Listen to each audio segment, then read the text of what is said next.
성경 봉독하겠습니다. 열왕기 하 3장 12절에서 16절까지입니다.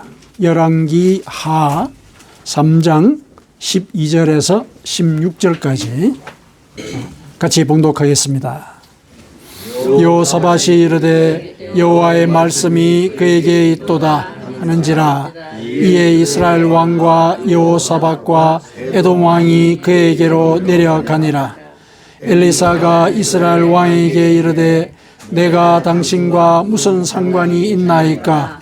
당신의 부친의 선지자들과 당신의 모친의 선지자들에게로 가소서 하니, 이스라엘 왕이 그에게 이르되 그렇지 아니하니이다. 여호와께서 이 세 왕을 불러 모압의 손에 넘기려 하시나이다 하니라. 엘리사가 이르되 내가 섬기는 만군의 여호와께서 살아계심을 두고 맹세하노니, 내가 만일 유다의 왕 여호사밧의 얼굴을 봄이 아니면 그 앞에서 당신을 향하지도 아니하고 보지도 아니하였으리이다. 이제 내게로 금은고 탈 자를 불러소서 하니라. 금은고 타는 자가 금은고를 탈 때에 여호와의 손이 엘리사 위에 있더니, 그가 이르되 여호와의 말씀이 이 골짜기에 개천을 많이 파라 하셨나이다. 아멘. 자, 우리가 지금 성경에서 이제 역사서를 같이 묵상을 하고 있습니다. 오늘은 열왕기 하에 이제 우리 본문을 정하게 되었는데요. 지금은 우리가 앞서 배웠던 열왕기 상으로부터 이제 시간이 꽤 흘렀습니다. 시간이 꽤 흘러서 이제 솔로몬과 또 엘리야, 또 그다음에 아합, 이런 왕들의 시대가 왕하고 선지자 시대가 지나고 지금은 그 후대들이 다스리는 이제 그런 시대로 접어들었습니다.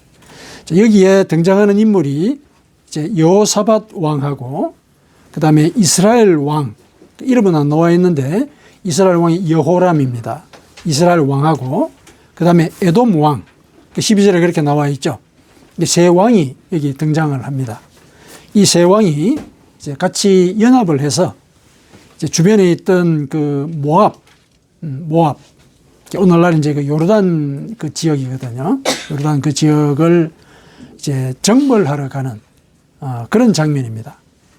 세 왕이 연합을 한 거죠. 여기서 여호사밧 왕은 남쪽 유다의 왕입니다. 남쪽 유다의 왕이고, 여호람은 이스라엘의 왕이에요. 북쪽 이스라엘 왕이고, 그 다음에 에돔은 유다 밑에 있는 그 에돔 지역을 다스리는 왕이거든요. 이 세 나라가 연합을 해가지고 이 모압이라는 나라를 이제 치러 가는 거예요. 그 당시에는 이제 그 조공을 바치고 하는 이런 일들이 그 일상화되어 있었는데, 모압이 이제 조공을 안 바치겠다, 그러니까 이제 소위 예를 들어서 이제 가서 이제 굴복을 시키러 가려고 연합군을 이제 결성을 한 거죠. 그렇게 해가지고 이제 세 왕이 군대를 이끌고 이제 광야길로 이제 돌아서 이제 급습을 하려고 이런 계획을 세웠습니다. 그래서 병사들을 이끌고 한 7일 동안을 광야길을 가게 되었거든요. 광야길을 가게 되었는데 물이 떨어진 거예요. 마실 물이. 큰일 났죠. 이제 앞으로 또 전쟁을 치러야 되는데 전쟁 치기 전에 이제 물이 떨어졌으니까 큰일이 난 거죠. 그래서 이제 왕장하는 가운데 그러면은 이 지역에 사는 선지자에게 한번 물어보자. 그래서 하나님의 뜻이 어디에 있는지, 그리고 우리가 이제 과연 이 전쟁을 이길 수 있는 것인지, 물을 어디서 구할 수 있는지, 그러니까 선지자에게 물어보자. 이렇게 이제 세 왕이 합의를 한 거죠. 그랬더니 이제 여호사밧 왕이 이렇게 얘기하는 거죠. 12절에 이제 여호사밧이 나오죠. 여호사밧이 여호와의 말씀이 그에게 있도다, 이렇게 말을 했습니다. 그가 누구냐면 이제 엘리사 선지자예요. 엘리야의 제자 있죠. 엘리야의 제자 엘리사거든요. 엘리사에게 있도다, 이렇게 이제 얘기를 했어요. 그러니까 이제 세 왕이 그러면은 엘리사 선지자에게 가서 소위 이제 신탁을 한번 받아봅시다, 이렇게 된 거죠. 그러니까 하나님께서 이제 우리에게 일러주실 그 말씀이 뭔지 알아봅시다, 이렇게 이제 내려갔죠. 그랬더니 이제 엘리사가 그 세 왕을 접견을 했겠죠. 접견을 하니까 그때 이스라엘 왕이 있는 걸 본 거예요. 이스라엘 왕이. 그 이스라엘 왕을 보고 내가 당신과 무슨 상관이 있습니까? 이제 퇴박을 놓은 거예요. 뭐하러 여기 왔습니까? 이런 얘기죠. 당신 뭐하러 여기 왔습니까? 당신의 부친의 선지자들과 당신의 모친의 선지자들에게 가소서. 이렇게 얘기한 거예요. 왜 저한테 왔습니까? 당신 아버지와 어머니에게 선지자가 넘치는데 거기 가시지 왜 여기로 오셨습니까? 이렇게 얘기한 거죠. 그러니까 이 여호람 왕의 아버지와 그 모친이 누구냐면 아합 왕이에요. 아합 왕이고 왕비는 이세벨이죠. 그러니까 바울과 아세라 신을 섬기고 그들의 그 선지자들의 어떤 신탁을 받아서 국정을 운영하고 그랬던 사람이죠. 그러니까 거기 선지자들 많은데 왜 나한테 왔느냐는 거예요. 왜 나한테 왔느냐. 그러니까 조금 뭐라 그럴까 뭐 뜬금없을 수도 있지만 화가 났죠. 왜냐하면은 하나님을 믿는 선지자들을 박해를 하고 그렇지 않습니까? 그 아합하고 이세벨이. 그리고 이세벨 같은 경우는 자기 스승인 엘리야를 죽이려고 했지 않았습니까? 이 속에 이제 원한이 있는 거죠. 그런데 그런 원한을 갖고 있는데 그 이스라엘 왕이 와가지고 자기에게 도움을 청하러 온 거죠. 도움을 청하러 왔거든요. 그래서 이제 이렇게 퇴박을 놓은 거죠. 당신 아버지하고 어머니 선지자한테 가지 왜 저한테 왔습니까? 이렇게 이제 얘기를 한 거예요. 근데 그런 얘기를 듣고서 옛날 같았으면 이제 이스라엘 왕이니까 발끈 화를 냈겠죠. 근데 지금 발등에 불이 떨어지지 않았습니까? 물이 없으면 병사들하고 자기들도 지금 죽게 생겼거든요.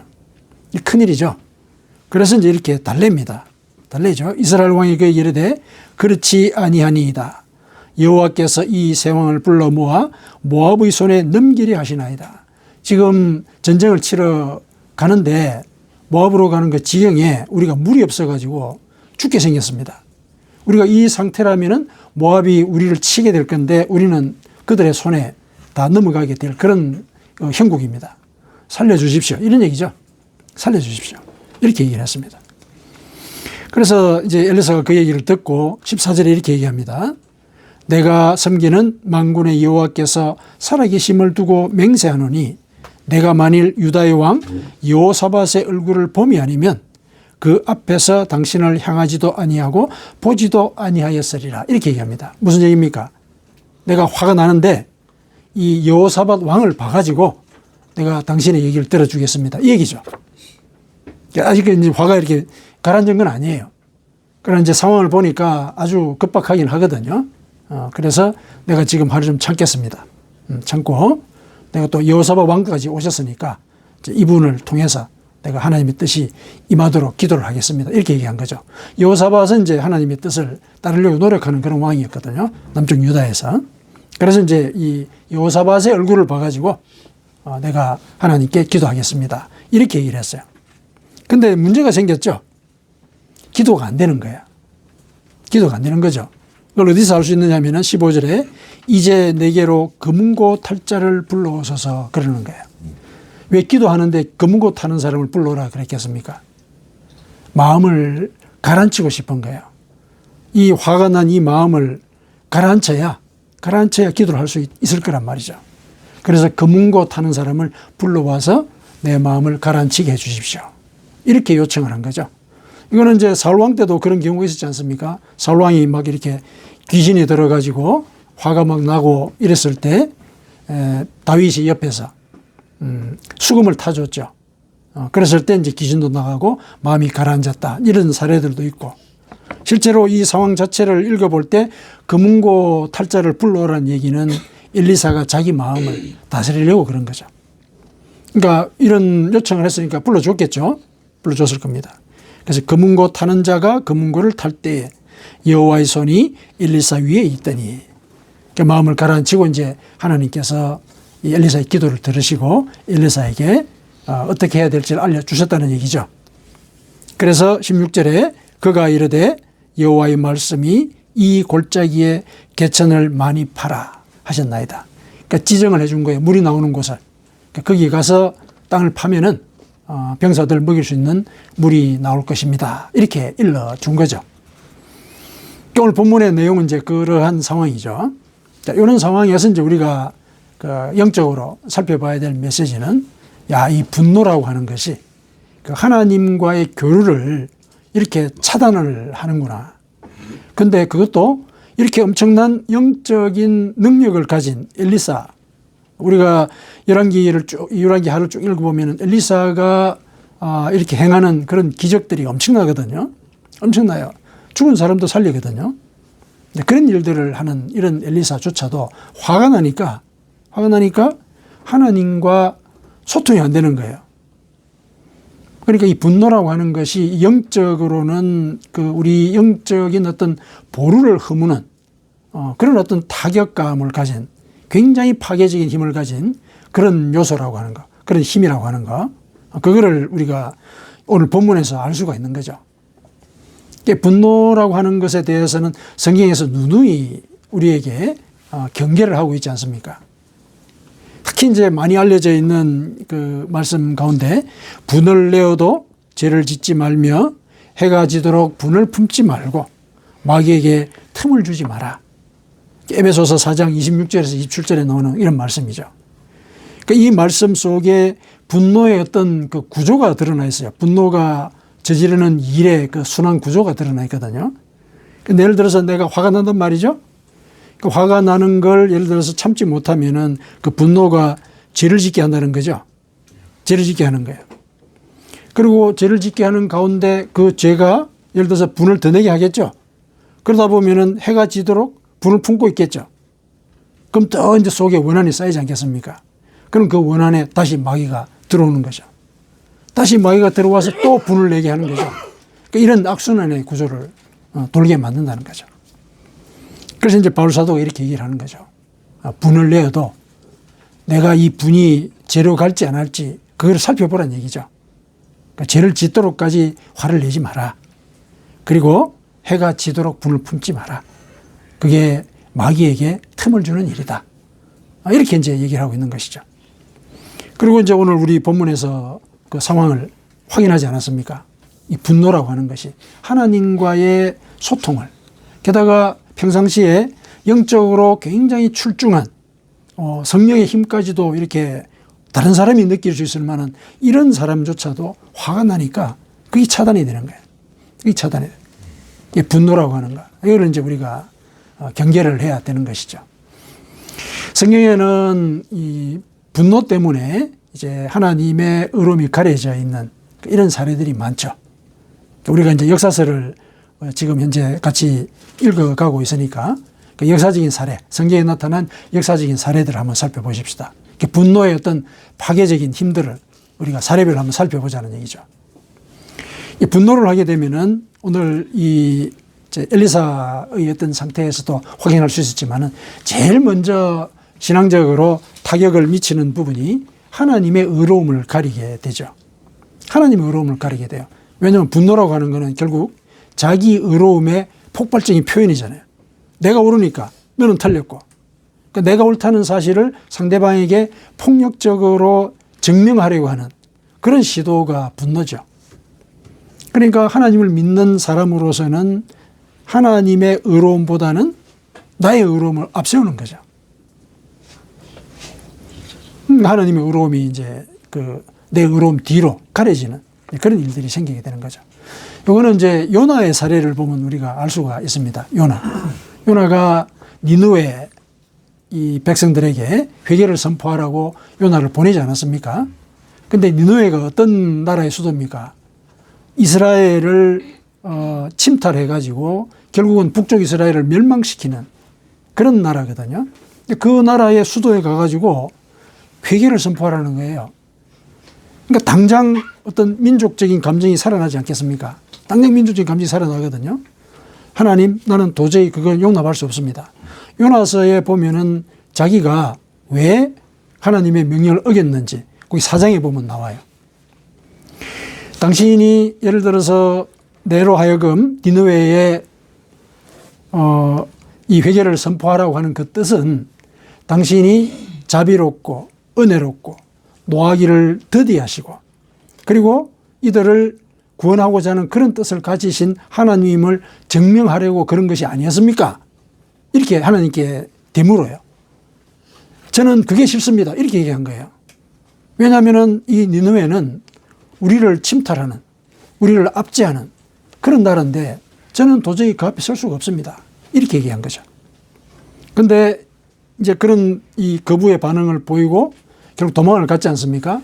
도망을 갔다가 이제 물고기에게 먹히고 우여곡절 끝에 결국은 니느웨에 가서 회개를 선포하게 되었죠.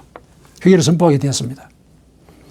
그랬더니 뜻밖의 그 니느웨 왕들로부터 이 백성들이 다 회개를 했거든요. 회개를 했어요. 근데 그 회개하는 그 과정들을 실은 요나가 살펴보고 있었어요. 요나서 4장에 보면은 무슨 일이 일어날까 살펴본 거예요. 그러니까 자기가 하나님 말씀을 어쨌든 이 강제적인 어떤 상황을 통해 가지고 전하기는 했는데 자기 말이 저기에 적용이 안 되고 하나님께서 처음에 회개하지 않았을 때 재앙이 내릴 것이다 했던 그 재앙이 내리기를 사실은 바라면서 그 말씀을 전한 거예요. 그래서 무슨 일이 일어날까 이렇게 쳐다봤다 이렇게 얘기가 나와요. 그러니까 하늘에서 불이 안 떨어지나 이걸 보고 있었다는 얘기예요. 근데 그 백성들이 다 회개를 하고 그래서 이제 하나님이 내가 저들에게 내리고자 했던 벌을 내리지 않겠다 이렇게 요나에게 얘기를 하신 거예요. 화가 난 거예요. 성이 났다 이렇게 또 표시가 되어 있었어요. 성이 났다. 하나님께 성이 나가지고 그래서 내가 저 하나님의 뜻을 알았기 때문에 내가 이 회개를 선포하지 않으려고 한 거 아닙니까? 이렇게 얘기한 거예요. 하나님께 이제 직접 이렇게 예를 들면은 항변을 한 거죠. 그러니까 이 상황에서 이제 요나는 자기의 그 옳다는 생각, 의롭다는 생각, 그거를 하나님의 뜻에 앞세운 거죠. 앞세웠죠. 하나님은 저들도 내가 만든 백성이다. 내가 이 밭꽃 하나도 이렇게 먹이면서 또 키우고 그리고 그걸로 그늘을 만들어서 노루하여 쉬게 했는데 그게 갑자기 사라지니까 네가 막 화를 내가지고 죽겠다고 얘기를 하는 걸 보면은 내가 이렇게 조그마한 식물조차도 이렇게 사랑하는데 사람조차도 귀하게 여기지 않을 것 같았느냐. 또 이렇게 이제 다 이러시죠. 요나서는 이제 그거를 나타내는 건데 결국은 그 모든 과정 속에서 하나님은 의로우신 분이시다. 어떤 차원까지 의로우신 분이시냐. 회개하는 자는 이스라엘 백성이든 적국의 백성이든 다 용서를 하신다는 것. 이게 하나님의 의로움의 그 뜻이거든요. 근데 그 뜻을 요나는 사실 자기의 의로움으로 막으려고 한 거죠. 그래서 이 분노라고 하는 것은 하나님의 의로움을 막는 이제 그런 어떤 그런 막이라는 것. 이런 걸 이제 우리가 기억을 할 필요가 있습니다. 그 다음에 두 번째 또 사례가 또 있어요. 이 분노는 우리의 영적인 시야를 좁게 만들죠. 영적인 시야를 좁게 만듭니다. 그러니까 자기 의로움을 먼저 내세운다는 얘기는 하나님을 믿는 자로서는 하나님의 의로움까지 생각하지 못했다는 얘기죠. 그러니까 영적인 시야 자체가 자기의 의로움으로 이렇게 줄어드는 거예요. 그러니까 인지적으로 이 판단 자체가 현명해지는 거예요. 좁아지는 거죠. 그러니까 영적 시야가 이제 줄어들게 되는 것이죠. 그러니까 이 경우는 이제 모세의 경우에 우리가 확인을 해볼 수가 있습니다. 모세가 광야에서 이제 백성들을 이끄는 과정에 제일 큰 문제가 물을 얻는 거였죠. 그래서 역시 거기도 물을 묻는 문제였죠. 그래서 백성들이 이제 물을 달라고 이제 아우성을 치고 하나님께 이제 복을 하니까 이제 하나님이 이제 모세에게 얘기를 하셨죠. 네가 저 반석에 가서 말로 명령해라. 이렇게 나와요. 말로 명령하라 그랬거든요. 말로 명령하면은 그 반석에서 물이 나와서 저들을 먹일 것이다. 마시게 할 것이다. 이렇게 얘기를 했어요. 근데 모세는 하나님께 그런 말씀을 듣기 전에 너무 백성들한테 시달린 거예요. 너무 시달렸어요. 물이 없어서 여기서 죽게 됐는데 애굽에 있었으면 이런 일이 있었겠냐 이거예요. 왜 여기까지 끌고 나와가지고 우리를 여기서 죽이느냐. 사실 모세로서는 배은망덕한 그런 발언이죠. 그러니까 노예 상태에 있던 걸 이렇게 구해내서 자유의 이 몸이 되게 했고 또 물론 과정 속에 광야를 걸어가야 되는 이런 어려움이 있긴 하지만은 결국은 젖과 꿀이 흐르는 땅으로 내가 데리고 가려고 하는데 왜 여기 데리고 왔냐는 거예요. 굉장히 배신감이 들었겠죠. 그런 과정에 이제 또 물도 없다고 그러면서 막 이렇게 자기한테 해대니까 화가 난 거예요. 그래가지고 모세가 이렇게 얘기합니다. 왜 우리에게 물을 달라 그러냐. 이런 얘기를 해요. 왜 우리에게 물을 달라 그러냐. 나도 사람인데 왜 나한테 물을 달라 그러냐. 그러면서 그 분노를 이기지 못하고 자기가 들고 있던 지팡이로 반석을 2번 내리칩니다. 화가 난 거죠. 2번 내리칩니다. 그랬더니 이제 물이 나왔죠. 그러니까 이거는 뭐냐면은 하나님은 이들에게 물을 먹이려고 생각하고 계셨던 거예요. 계획 자체가. 그러니까 말로 명령 하나, 예를 들어서 반석을 지팡이로 때려서 물을 내게 하나, 어쨌든 물이 나게 해서 이들을 먹이고자 그런 계획을 갖고 계셨어요. 하나님 뜻은 그거예요. 이들이 뭐 모세를 원망하고 하는 게 결국은 하나님을 원망하는 것과 마찬가지 아닙니까? 그러니까 당신을 원망하더라도 일단은 이들을 먹여야 되겠다. 이거는 하나님의 그 계획이시고 그 의로운 뜻이에요. 하나님의 의로움은 그런 거거든요. 긍휼히 여기시는 거죠. 얼마나 급했으면 저럴까. 그래서 모세가 하나님의 명령을 어기고 말로 하지 않고 지팡이로 때려가지고 자기 분노를 그 자리에 표출을 하긴 했지만은 물이 나오긴 하셨어요. 그래서 다 먹였어요. 그러고 난 뒤에 하나님께서 모세에게 얘기를 하셨죠. 너는 나의 거룩함을 드러내지 못했다. 이렇게 얘기한 거죠. 그러니까 그 거룩함이 뭡니까? 인간이라면 모세처럼 하는 게 맞아요. 그죠? 이 배신감을 느끼게 했으니까. 화를 내고. 사실상 그걸 이렇게 지팡이를 가지고 반석을 때린 거는 결국은 이 백성들의 원망을 때린 거나 마찬가지죠. 복수를 한 거예요. 어쩌면은. 소심할지는 모르지만 모세로서는. 근데 그 과정에서 너는 나의 거룩한 뜻을 훼손했다. 이렇게 얘기한 거죠. 그렇죠. 하나님은 어떤 상황이든지 이들을 이끌고 가서 젖과 꿀이 흐르는 땅에 정착하도록 하는 그런 목적을 갖고 계셨거든요. 그게 거룩한 뜻이고 그 거룩한 뜻을 이렇게 드러내는 그 과정 속에 모세가 저렇게 분노하는 걸 보니까 하나님도 분노하시는 존재일 수 있겠다. 이런 인상을 백성들에게 심어주었다는 거예요. 하나님의 판단은 그겁니다. 네가 분노함으로 해서 내가 뜬금없이 혹은 이 백성들이 잘못했을 때 화를 내는, 그저께 불같이 화를 내는 그런 존재라는 인상을 네가 심어줬다. 그 얘기예요. 나의 거룩한 뜻을 드러내지 못했다는 거는. 그러니까 하나님을 훼손한 거죠. 하나님의 뜻 자체를. 분노라는 게 이제 이렇게 하나님의 뜻을 거스르는 이런 역할을 하는 거죠. 하나님의 뜻에 대해서 모세가 충분히 처음에 하나님으로부터 설득을 받지 않았습니까? 결국은 젖과 꿀이 흐르는 땅으로 데리고 갈 것이다. 그 일을 네가 맡아야 된다. 얘기를 했거든요. 근데 화가 나니까 그 뜻을 생각할 겨를이 없는 거예요. 그러니까 생각할 수 있는 그 용량 자체가 줄어들어 버리는 거죠. 그러니까 영적인 시야가 줄어든다는 게 이제 그런 의미죠. 화는 이제 그런 문제를 초래하는 거죠.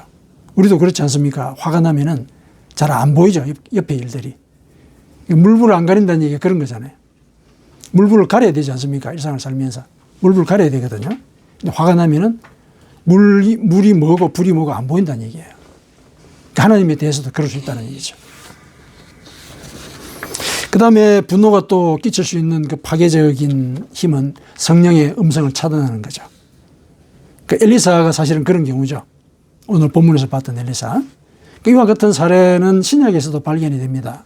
그 스데반 집사 있죠. 스데반 집사가 무리 앞에서 성령에 충만해가지고 일종의 설교를 합니다. 성령이 충만해서 설교하는 거니까 그거는 성령이 하시는 말씀이에요. 일반 백성들한테. 근데 백성들의 반응이 뭐냐면은 길을 막고 이를 갈더라 이렇게 표현이 됐었어요.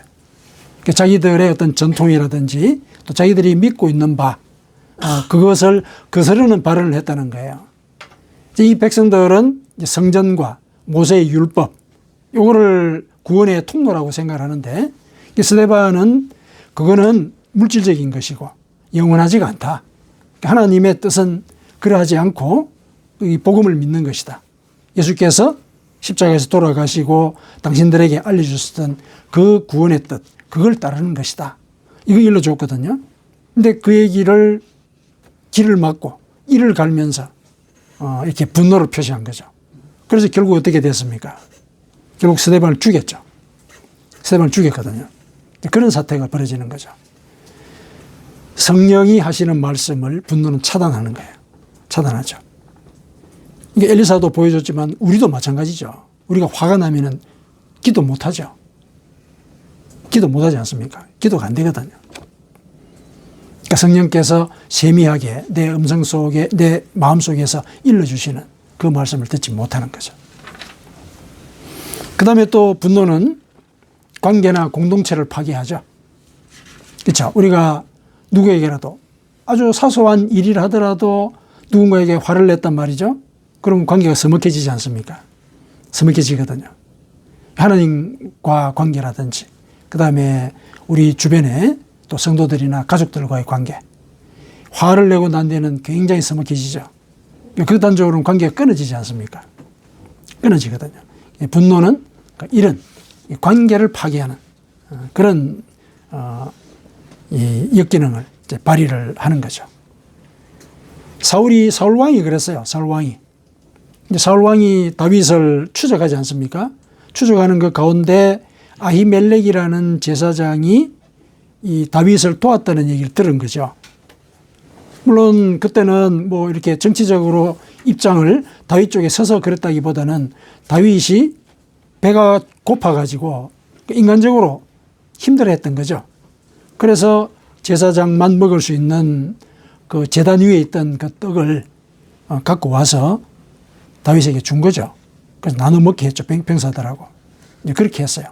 그리고 이제 도망다니는 걸 보니까 측은하지 않습니까? 그래서 자기가 보관하고 있던 칼, 그 칼이 누구 거냐 하면은 다윗이 골리앗을 죽였지 않습니까? 그 골리앗을 죽였을 때 썼던 그 칼이에요. 그러니까 골리앗의 칼이에요. 그 칼을 아히멜렉이 보관하고 있다가 이제 다윗이 도망자 신세가 되니까 자기 몸 보호하라고 그 칼을 내준 거예요. 그 일밖에 한 게 없거든요. 그런데 이제 그 얘기를 듣고 사울 왕이 이거는 자기의 정적을 도운 일이다. 이렇게 된 거죠. 그래가지고 에돔 사람을 시켜가지고 그 제사장 집안을 도륙하게 합니다. 그날 죽은 그 제사장만 해도 85명이다. 이렇게 기록을 하고 있습니다. 제사장만 죽인 게 아니에요. 그 집안 가족들하고 또 그 같이 사는 동네 사람들까지 다 죽여가지고 그 노브라고 하는 그 지역을 사실상 몰살을 시켜버린 거예요. 그렇게 되니까 이제 하나님의 일을 맡은 이런 사람들을 다 죽여버린 거 아니에요. 그러니까 하나님의 나라, 하나님과의 관계, 그거를 사울 왕이 끊어버린 거예요. 그러니까 제사장을 죽였으니까 백성들이 하나님께 예를 들어서 회개를 하거나 제사를 지내는 그 통로를 막아버린 거잖아요. 그러니까 하나님과 백성들의 관계를 파괴시켜버린 것이죠. 이런 이제 사태를 초래했습니다. 그 다음에 또 분노가 이제 어떤 이제 파괴적인 힘을 발휘하느냐, 그걸 살펴볼 때, 이건 이제 오늘날 우리에게 이제 적용을 해야 되는 부분이기도 하죠. 물론 영적인 시야가 좁아지고 하나님의 의로움을 가리게 되고, 그 다음에 관계를 파괴하고, 다 우리도 조심해야 되는 부분이지만은, 우리가 신앙적으로 올바르게 살려고 하는 그 노력의 가운데서 이 분노는 그 노력을 물거품으로 만드는 이제 그런 그 파괴적인 힘을 발휘하죠. 성령의 열매를 우리가 맺고자 노력하지 않습니까? 근데 그 성령의 열매 가운데 분노를 통해서 파괴될 수 있는 것들이 온유함, 절제, 오래 참음. 요 한 3가지 정도의 그 구체적인 열매를 우리가 거론할 수가 있는데, 이 3가지를 직접적으로 파괴하는 거죠. 직접적으로 파괴해요. 이거는 예수님을 따르던 그 당시에 제자들도 범했던 그런 실수였거든요. 예수님이 일행과 함께 이제 사마리아 지역으로 이렇게 넘어가려고 그러셨거든요. 근데 사마리아 그 지역의 어떤 마을에서 예수님이 일행을 못 들어오게 한 거예요. 못 들어오게 했어요. 그랬더니 이제 그 같이 다니던 제자 중에서 야고보가 요한이 화가 난 거예요. 그래가지고 이제 예수님께 와가지고, 주님, 저들이 우리를 이렇게 통과하지 못하도록 했는데 하늘에서 불이 내려가지고 쟤들을 다 태워버리게 할까요? 이렇게 이제 하나 예수님께 여쭙니다. 그랬을 때 예수님께서 그들을 꾸짖으셨죠. 다른 마을로 가면 되지 않느냐. 다른 마을로 갔거든요.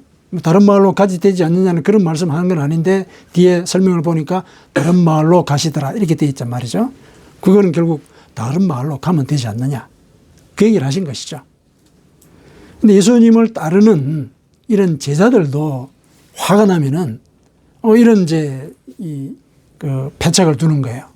잘못된 그 행동을 하고 예수님을 통해서 예를 들면은 저주를 하고자 하는 이제 이런 생각을 한 거죠.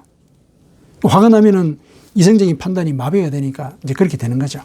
그 과정에 우리로 하여금 맺게 하고자 하시는 이런 온유함이라든지 그다음에 절제라든지 오래 참는다든지 이런 성령의 열매가 맺히지 않는 거죠. 야고보하고 요한의 그 모습에서 거기에 어떤 온유한 모습이 있고 어떤 절제하는 모습이 있고 어떤 오래 참는 모습이 있습니까? 그렇게 돼버리는 거거든요. 분노라는 것이 우리의 신앙생활에 이와 같은 파괴적인 영향을 끼친다는 거죠. 제일 이제 대표적인 사례는 이제 우리가 오늘 본문에서 우리가 확인을 하고 기억을 해둬야 되겠습니다. 하나님과의 관계를 파괴한다. 분노는 기도를 못하게 한다는 거죠. 야고보서에서는 이제 이렇게 얘기를 합니다. 야고보서에서는 야고보서 1장 19절에서 20절이죠. 내 사랑하는 형제들아 너희가 알지니 사람마다 듣기는 속히 하고 말하기는 더디하며 썩내기도 더디해라. 사람이 썩내는 것이 하나님의 의를 이루지 못함이라. 이렇게 우리에게 가르쳐주고 있습니다. 예수님께서도 화를 내지 말라고 그러실 때 좀 섬뜩한 말씀을 하셨어요. 산상수훈에 보면은 화를 내면은 심판을 받을 거다. 이렇게 얘기를 하셨어요. 화를 내면은. 이 심판에 대해서 예수님께서 잘 얘기를 안 하시잖아요. 근데 화를 내면은 심판을 받게 될 것이다. 이런 얘기를 하셨어요. 마태복음 5장 22절에서 24절이에요. 제가 읽어드릴게요. 나는 너희에게 이르노니 형제에게 노하는 자마다 화내는 거죠. 노하는 자마다 심판을 받게 되고 형제를 대하여 라가라 하는 자는 라가는 이제 욕이에요. 이 사람들의 욕이죠. 미련한 놈 이런 뜻이라고 그래요. 그는 공회에 잡혀가게 되고 또 미련한 놈이라고 대놓고 얘기하는 자는 지옥불에 들어가게 될 것이다. 화를 내면은 그 화낸 것에 대해 심판을 받는다는 걸 예수님이 얘기를 하셨거든요. 우리 이걸 기억을 하십시다. 화가 날 때, 화를 하나님이 얼마나 싫어하냐면은 이거는 심판의 목록에 들어있다는 얘기다. 이 기억하자는 거죠. 그리고 화가 날 때 우리가 또 그동안 살아왔던 그런 삶의 어떤 그 역량으로 지금 내가 화가 나고 있구나. 이거 의식해야 되는 거예요. 의식상으로. 내가 화가 나고 있구나. 이걸 의식할 때는 조금 통제를 할 수가 있죠. 근데 내가 화가 나고 있구나 이게 의식이 안 되면은 그냥 끝까지 가는 거잖아요. 그래서 화가 날 때는 이제는 우리가 살 만큼 살아온 그런 입장에서는 내가 지금 마음 상태가 어떻다 이걸 돌아볼 수 있는 이런 마음을 갖도록 해야 되는 거죠. 내가 화가 나고 있구나. 이거 의식해야 되는 거죠. 의식해야 되죠. 그렇게 되고 그 다음에 말을 참는 거죠. 할 말이 있지만 말을 참는 거예요. 말을 참고. 그리고 나를 화나게 했던 그런 사안이나 그런 사람들과 거리를 두는 거죠. 거리를 두는 거죠. 그러한 어떤 이 절차들을 우리가 매뉴얼로 갖고 있어야 될 거라는 생각이 듭니다. 왜냐하면은 화를 냈기 때문에 심판을 받는다 그러잖아요. 그러니까 화에 대해서는 우리가 이런 인식을 갖고 있어야 하겠습니다. 이제 그랬을 때 이제 결국 엘리사가 마음을 다스리고 난 뒤에 하나님과 소통을 했듯이 우리가 그런 상태를 늘 유지할 수 있도록 이제 그렇게 우리의 신앙생활을 살펴 나가야 될 것 같습니다. 같다는 차원이 아니라 그렇게 해야 되겠죠. 같이 노력을 하십시다. 아멘.